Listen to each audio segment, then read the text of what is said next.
You'd never believe how cruel a child can be. Just because she didn't want to play with a little boy, she took him to a secluded spot and pulled his ear so hard he screamed in pain. Then she let him go. She thought it would scare him away, but the next day he came back as if nothing had happened. Frustrated, the girl tried again. This time she pushed his head into the water, thinking he'd finally learn his lesson.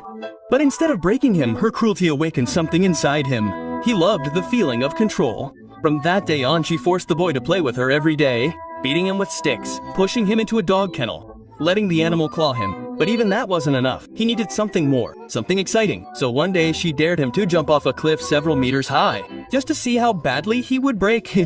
But before he could jump, his mother arrived. She wanted to know why the girl was harassing her son.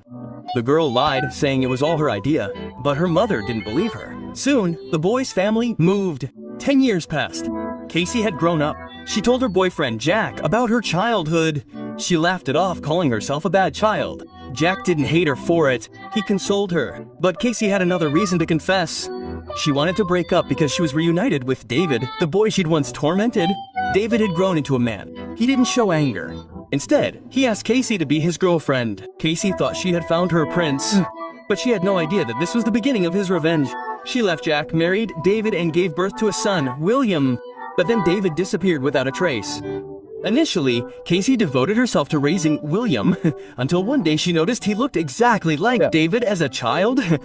That old, twisted desire to hurt, to torment, returned. Soon, William became her target. His screams only fueled her sick pleasure, and then she understood. David's disappearance wasn't sacrifice, it was revenge. He wanted her to sink back into cruelty, to torture her own child and spend the rest of her life drowning in guilt. Casey accepted it.